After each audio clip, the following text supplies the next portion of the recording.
할렐루야. 매일매일이 주님의 은혜입니다. 아멘입니까? 네. 우리 함께 고백해 볼까요? 은혜로 여기까지 왔습니다. 은혜로 여기까지 왔습니다. 네. 은혜로 여기까지 왔는데 또 앞으로도 은혜에 이끌려 승리하게 될 줄로 믿습니다. 오늘 사도는 불순종한 이스라엘 백성들이 광야에서 겪은 실례를 언급하면서 출애굽 사건 속에서 4개의 키워드를 찾아냅니다. 오늘 여러분 읽은 말씀에도 11절 말씀에 이런 일은 본보기가 되고 말세를 만난 우리들에게 깨우치기 위해서 기록했다.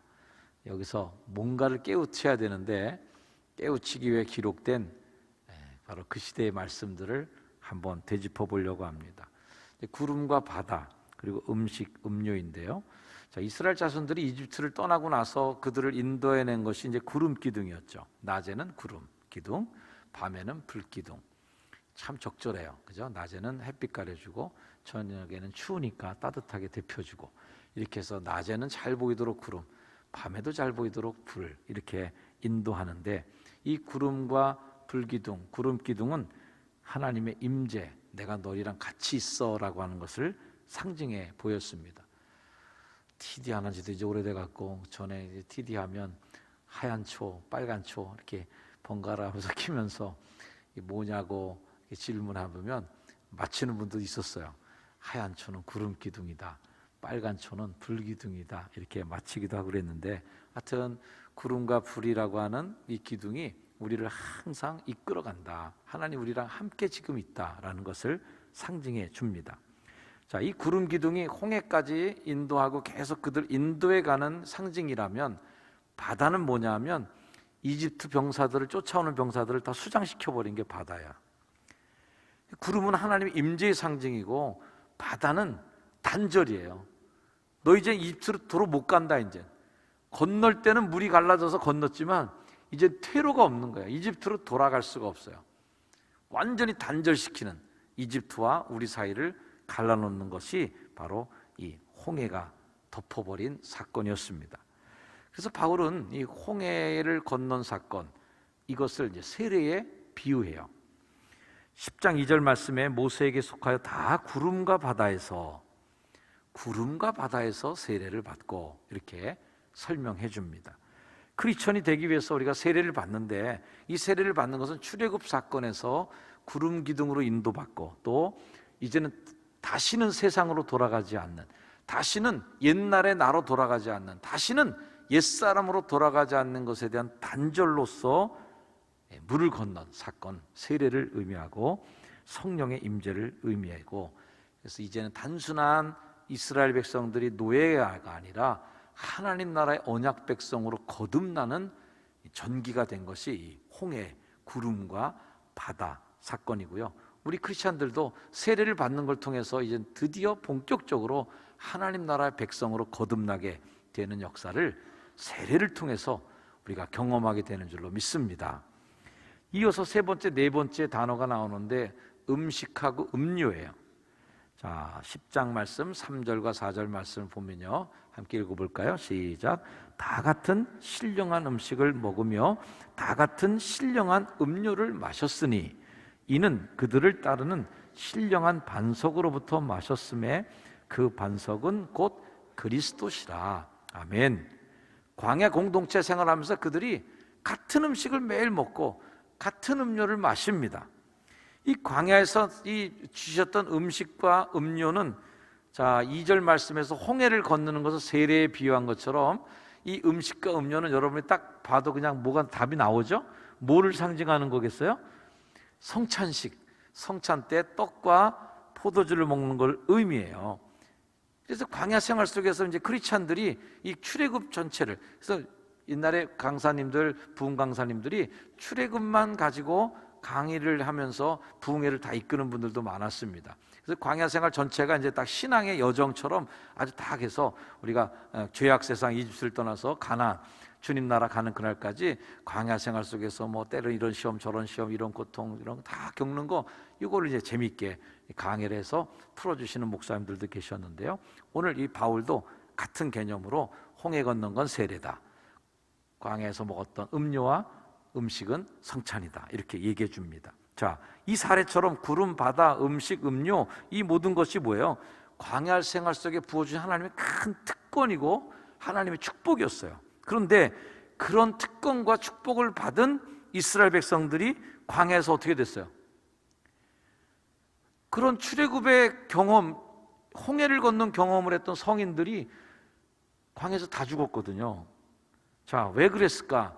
그 특권에 부합할 만한 책임적인 행동을 안 했다는 겁니다. 자, 이 광야에서 멸망받은 출애굽 사람들의 비극을 고린도 교인들에게 적용하면 어떻게 될까요? 10장 5절 말씀, 그들의 다수를 하나님이 기뻐하지 아니하셨으므로 그들이 광야에서 멸망을 받았느니라. 무서운 경고예요.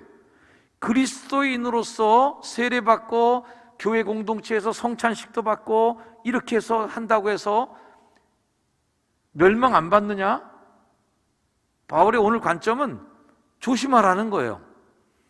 도덕적인 노력도 안 하고 그렇게 성찬을 받고 주님의 피와 살을 먹으면서도 삶을 변화시킬 만한 의지나 노력도 안 하고 세례를 받고 그렇게 해서 이집트와 단절을 해야 되는데 맨날 이집트로 돌아갈 생각만 하고 이집트에서 먹던 거나 생각하고 옛날에 좋았지 이렇게 하고 있으면 어떻게 되냐를 보여주는 거예요. 멸망당한다. 세례와 성찬은 마법이 아닙니다. 부적처럼 그냥 붙이고만 있으면 모든 걸 다 막아내는 그런 부적도 아니죠.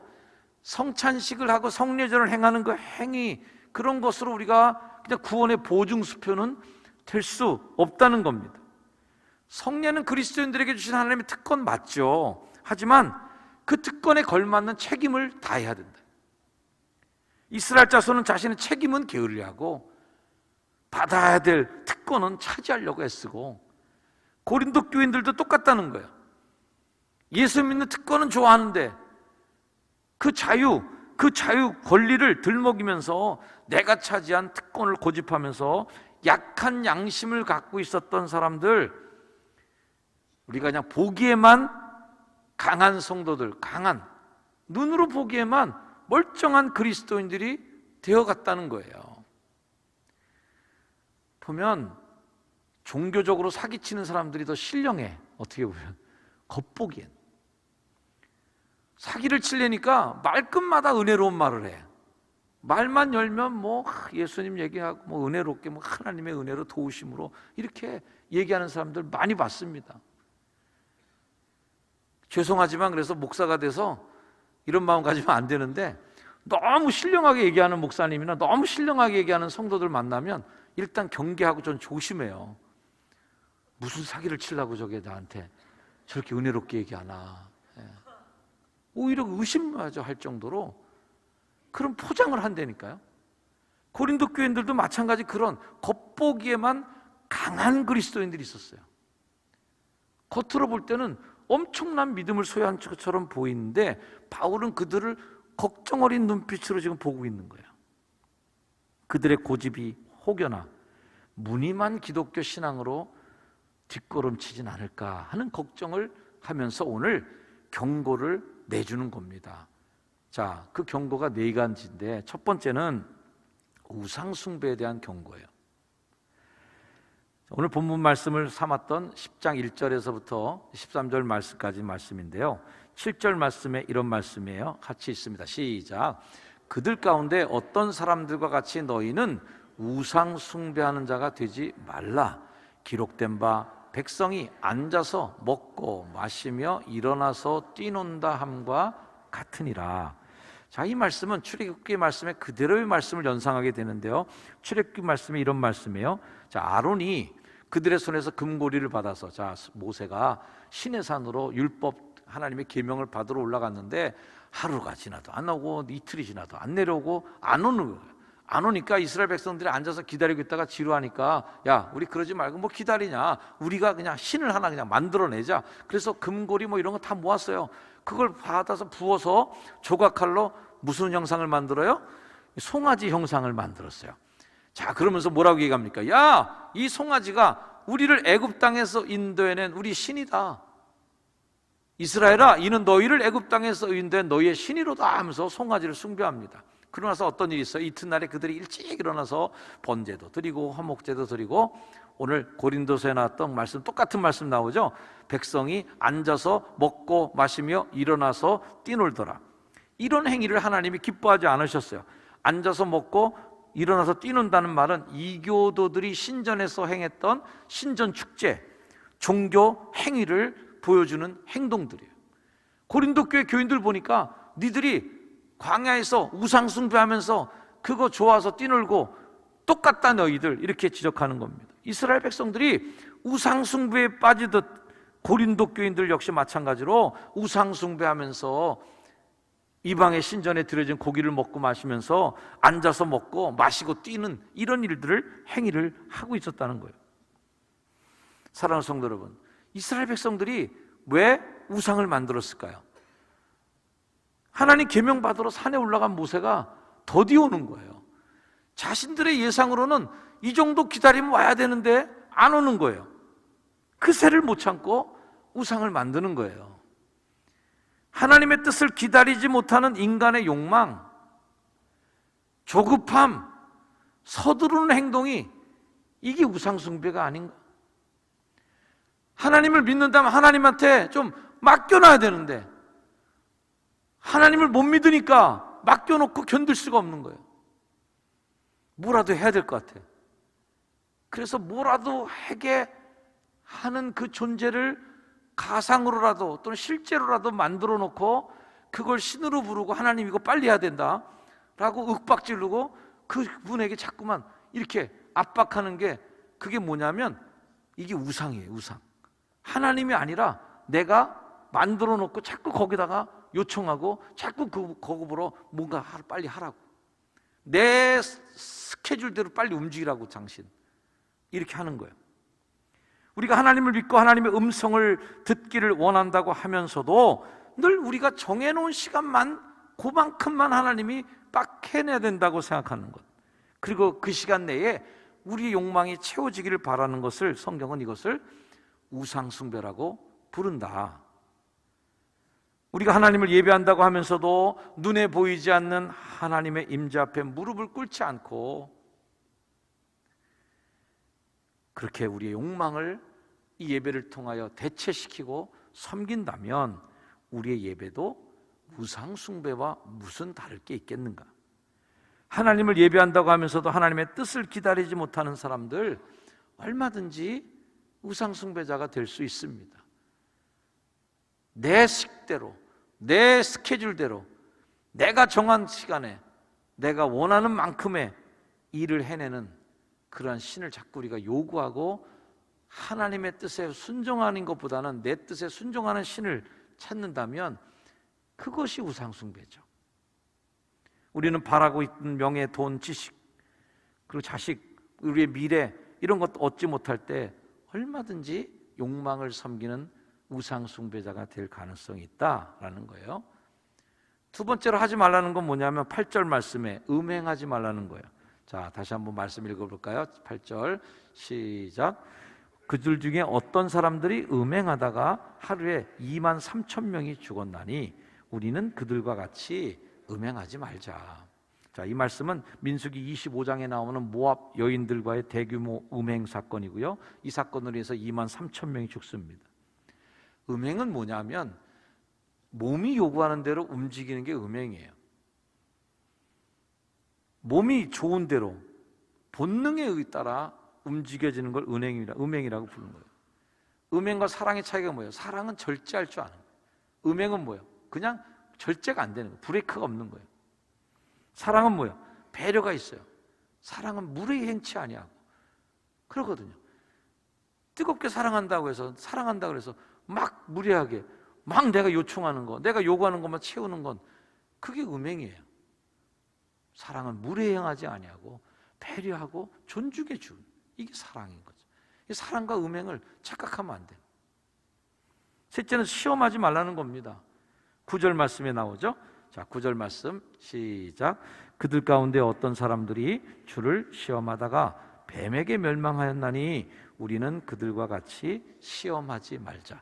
자, 바울이 계속해서 오늘 설교에서 그 본문 말씀에 너희들이 이 말씀을 성경에 기록해 놓은 것은 이거 보고 우리들 잘 본받으라고 써놓은 거단 말이에요. 그들과 같이 이런 거 하지 말자. 그들과 같이 이런 거 하지 말자. 계속 나오잖아요. 그들과 같이 어떻게 하지 말아요? 시험하지 말자. 민수기 21장 이스라엘 백성들이 하나님이 우리를 안 보살펴주나 봐 하면서 여호와를 시험하고 원망하고 불평합니다. 그러다가 불뱀의 공격을 받아갖고 고통을 겪은 사건이 있죠. 내 중심적으로 생각하면 하나님이 일 안 하나 봐 이렇게 생각해요. 나 중심적 해석을 하나님의 뜻으로 착각하기 시작하는 것이 이 주를 시험하는 겁니다. 우리가 하나님을 어떻게 시험해 볼 수 있어요? 할 수 없어요. 하지만 주를 시험하는 게 뭐냐면 하나님의 뜻에는 관계없이 내 뜻대로 하나님을 링 위에 올려놓는 거예요. 싸우게 하는 거예요. 돈하고 하나님이랑 한번 붙여보는 거예요. 내가 믿을 만한 사람하고 그 인간하고 하나님을 한번 싸움 붙여보는 거예요. 누가 이기나 한번. 이렇게 하나님을 내 욕망과 힘겨루기 위해서 무대에 올려놓는 상황이 이게 시험하는 거죠. 한번 해는가 보자. 한번 해내는가 보자 말이에요. 넷째는 원망하지 말라는 겁니다. 10절 말씀에 나와요. 자, 10절 시작. 그들 가운데 어떤 사람들이 원망하다가 멸망시키는 자에게 멸망하였나니 너희는 그들과 같이 원망하지 말라. 자, 이스라엘 백성 중에 그들 중에 또 어떤 사람들은 이런 일을 했어요. 그래서 멸망했는데 원망한 거예요. 이스라엘 백성들의 원망 중에 주종을 이루는 게 뭐냐면 야, 이집트가 좋았어라는 거예요. 후회하는 거예요. 야, 우리가 죽을 데가 없어요. 가 죽냐? 이런 원망 많이 했죠. 출애굽기 14장 11절 그들이 모세에게 이렇게 얘기합니다. 애굽에 매장지가 없어서 당신이 우리를 이끌어내 이 광에서 죽게 하느냐? 어찌하여 당신이 우리를 애굽에서 이끌어내 우리에게 이같이 하느냐? 이게 원망이에요. 복음 안에서 하나님의 사랑을 깨닫고 믿음의 길에 기껏 들어선 크리스찬들이 다시 옛날에 맛보았던 그 자유, 옛날에 마음껏 누렸던 권리를 행사하면서 이집트로 돌아가고 싶은 그 일을 해서는 안 된다. 세상 것과 단절을 위해서 교회 왔는데 그대로 세상의 것을 교회로 끌고 들어오는 거, 이게 바로 이스라엘 백성들이 원망했던 결과였어요. 우리는 때로 내 마음에 들지 않는 것 때문에 하나님 원망하곤 하죠. 근데 원망이 뭐냐면 마치 욕조에 물을 가득 부어놨는데 뽕 하고 마개를 빼면 그 물이 다 빠져나가는 것처럼 그렇게 채워놨던 은혜의 물, 감사의 물이 원망에 꼭지 하나 똑 틀려놓으면 다 빠져가 버려요. 감사가 다 뺏어져 버려요. 하나님을 향한 경배의 마음이 뺏어져 버려요.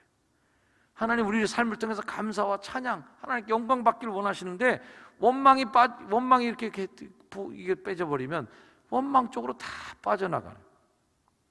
하나님을 믿는다면서 가장 비신앙적으로 사는 사람이 누굴까 할 때 원망하는 사람이다라고 생각해요. 자, 이 광야의 일들을 왜 얘기했냐? 이거 보고 배우라는 거예요. 이거 보고 너희들은 그렇게 되면 안 된다는 거예요. 계속 망한 사람들 얘기만 나오잖아요. 그럼 니들도 똑같이 망해라 이렇게 얘기하는 게 아니라 야, 봤지? 절대로 니들 이러면 안 돼. 나는 너희들이 이렇게 안 됐으면 좋겠어 하는 얘기를 해주는 거죠. 이 광야에서 겪었던 일들을 보면 후대에 우리는 하나님의 원리를 여기서 발견해야 된다. 아, 이러면 하나님 싫어하시는구나. 아, 이렇게 하니까 하나님 굉장히 화내시는구나. 사례를 보고 알아서 이제는 안 해야 된단 말이에요. 광야에서 경험한 사건, 우상을 섬기지 말 것을 권면하는 교훈의 본보기를 보고 그렇게 하지 말아야 된다.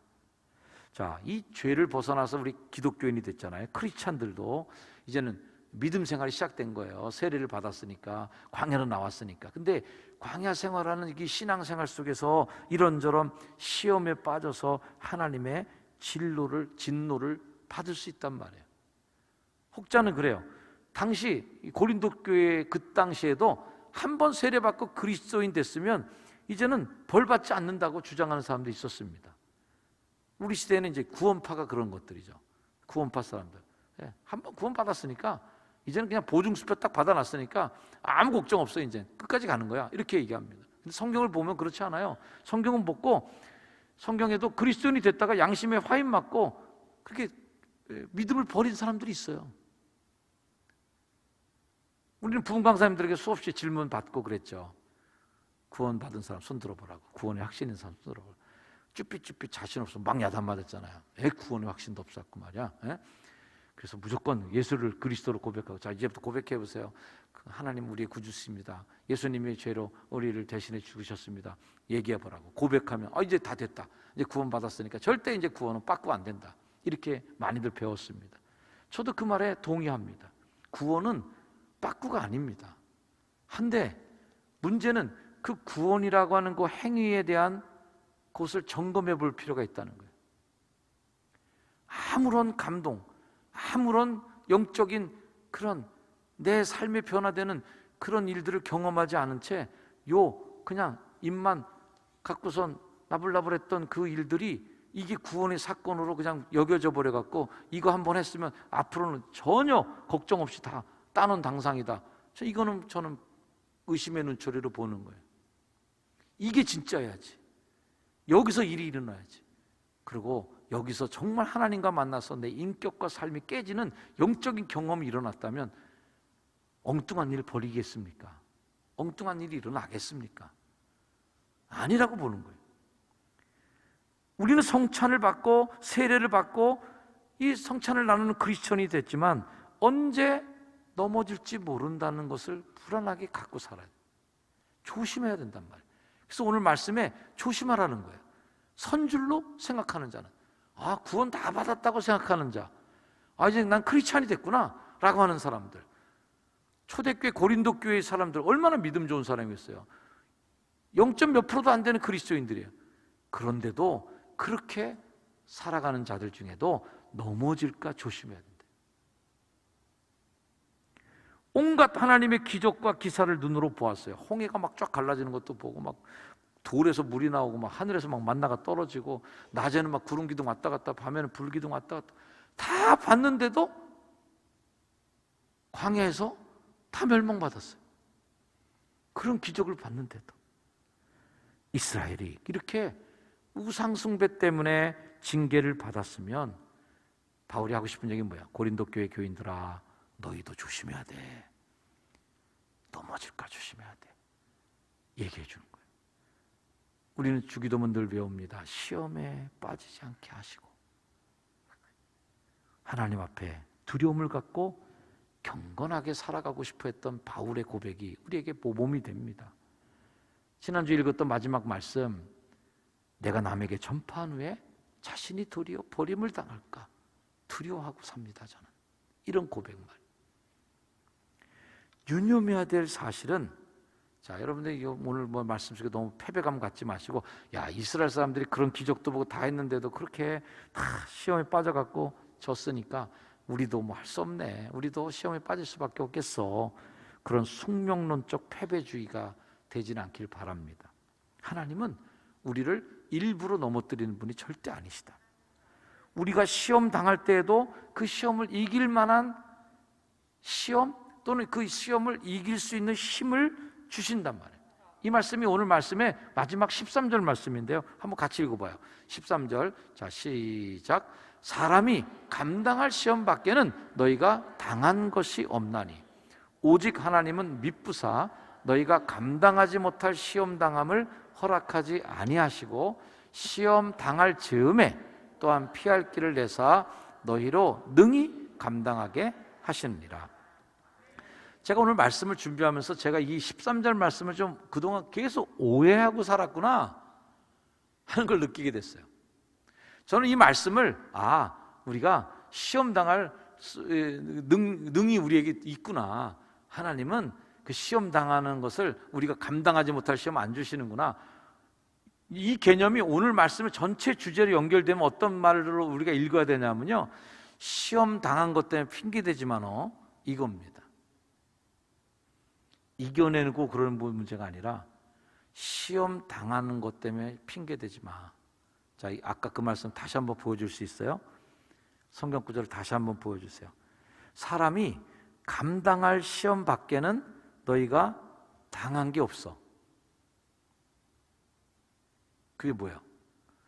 이제까지 우리가 시험 당한 것 때문에 뭐 불평도 하고 시험 당한 것 때문에 뭐 넘어졌다는 둥 이런 얘기 하는데 그거 핑계 댈 게 없다는 거예요. 왜? 감당할 시험 밖에는 당한 게 없어. 너 대학교를 졸업한 사람들한테 2 더하기 2, 3 더하기 6 이런 산수 시험 주고 풀어봐. 그런데 그 문제가 너무 어려워서 시험 들었다는 걸로 핑계 대지 말라는 거예요. 야, 산수 때문에 너 공부 안 하겠다고 지금 집어 던지는 거야 지금?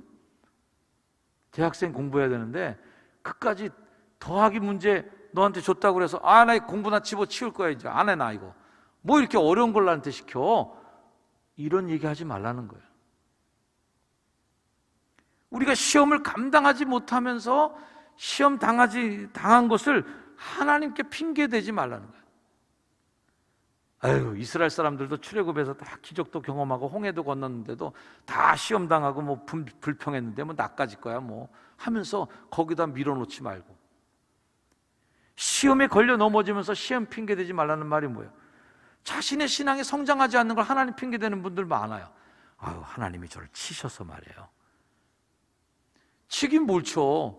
자기가 까불다가 넘어진 거지. 그러면서 하나님이 저를 치셔갖고 또 하나님이 허락하질 않아서요. 하나님 허락하지 않게 뭐 허락하지 않아. 본인이 게을렀지. 본인이 열심히 안 했잖아요. 그러고 나서 핑계댈 게 없으면 하나님이 허락하지 않더라고요. 핑계대지 말라는 게 오늘 13절 말씀이에요. 너한테 쉬운 것만 맡겼어. 그러고 나서 그 시험에 나 깔려 넘어졌다고 그래 지금? 여러분에게 주어진 사명, 교회의 사명, 여러분에게 주어진 짐들 할 만한 것만 준 거야 지금. 근데 그것 때문에 나 넘어졌다고 핑계대면서 말이야, 이것 때문에 내가 하나님 때문에 하나님이 이거 나한테 맡겨줘갖고 이 짐에 내가 깔려갖고 내가 이때까지 고생했다고 그런 얘기 하지를 말라는 거예요. 이 말씀의 뜻이 그거예요. 내 의지가 부족해서, 내 믿음이 부족해서, 나의 인내와 끈기가 부족해서, 견디는 마음보다는 쉽게 포기하고 싶은 욕심, 그 연약함 때문에 넘어졌던 것들, 이거 시험 핑계대지 말라. 하나 더 말씀드리면, 우리의 믿음이 혹여나 지금 후퇴하고 있다면 여러분 코로나 핑계 되지 않기를 바랍니다. 그것도 핑계될 게 아니에요. 코로나의 핑계도 뭐 코로나 핑계 때문에 교회가 뭐 안 된다 된다 뭐 말들 많이 하시는데 이거보다 어려운 시험들 교회 많았어요. 우리 교인들도 마찬가지예요. 코로나 때문에 교회 못 나가겠어. 코로나 때문에 우리 교회가 적절한 조치를 취하고 여러분들도 잘 해오셨어. 온라인으로도 예배 보고 별일을 다 했어요. 그러면서 우리가 지금 뚫고 나가는 거예요. 저 자신도 저희 목회에 대한 부분들에 대해서 코로나 핑계 안 되려고 그래요. 어쨌거나 우리가 만난 현실이고 우리가 뚫고 나가야 될 현실이지, 다 목회 놓으면서 저에 대한 책임 다 내동댕이 치면서 아유 뭐 코로나 때문에 아유 뭐 이런 거 하지 말자는 거예요. 성도들도 마찬가지. 코로나 핑계 대면서 예배 소홀한 거, 코로나 핑계 대면서 기도 소홀해지는 것, 신앙의 나태함을 코로나 핑계 대지 말아라. 이거 다 너희들 다 견뎌낼 수 있는 것들이야. 이겨낼 수 있는 것들이야. 왜 그거 핑계 대면서 쓰러졌다고 자꾸 나한테 원망해? 하나님이 그렇게 얘기하시는 거예요. 코로나의 시험 또한 우리는 극복해 나갈 것입니다. 또 능히 극복할 수 있는 힘을 이미 여러분에게 이 정도는 이길 수 있는 힘을 이미 다 주신 거예요. 믿어지세요? 연약해지지 마시고 이겨내시기를 주의 이름으로 축원합니다. 하나님은 우리가 넘어지고 쓰러지는 거 원하지 않아요. 그런 모범을, 그런 샘플들을 보여주시면서 절대 너희들은 이렇게 되지 말고 넘어서라는 거예요. 에스겔 33장 말씀을 한번 같이 읽어보고 말씀을 마치려고 합니다. 우리 한번 읽어볼게요. 시작. 너는 그들에게 말하라. 주 여호와의 말씀이니라. 나의 삶을 두고 맹세하노니 나는 악인이 죽는 것을 기뻐하지 아니하고 악인이 그의 길에서 돌이켜 떠나 사는 것을 기뻐하노라. 이스라엘 족속아, 돌이키고 돌이키라. 너희 악한 길에서 떠나라. 어찌 죽고자 하느냐. 할렐루야. 여러분, 시험에 걸려서 쓰러지는 걸 하나님 원하시는 게 아니에요. 코로나 때문에 교회가 망하는 걸 하나님 원하시는 거 아니에요. 나는 너희들이 죽는 거 기뻐하지 않는다. 나는 너희들이 망하는 거 기뻐하지 않는다. 이길 힘 다 주지 않았냐? 이 정도 시험에 넘어질 거냐 너희들? 핑계하지 말아라. 능히 다 이길 수 있어. 내가 이미 너희들을 위해서 준 그 힘 갖고도 100번은 이길 수 있어. 그러니 거기에 걸려 넘어지지 말고 이겨내! 라고 하는 하나님의 말씀을 오늘 이 말씀 속에서 듣게 되기를 주의 이름으로 축원합니다. 기도하겠습니다. 주님, 이겨내게 하시고 견뎌내게 하시고 승리하게 하옵소서. 예수님의 이름으로 기도드립니다. 아멘. 우리 자리에 일어나셔서 결단 찬양 함께 찬양하시겠습니다.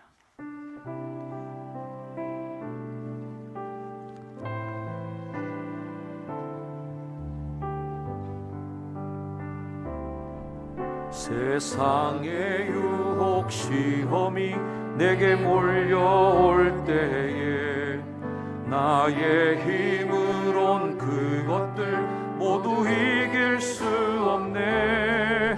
거대한 폭풍 가운데 위축된 나의 영혼 어찌할 바를 몰라 헤매이고 있을 때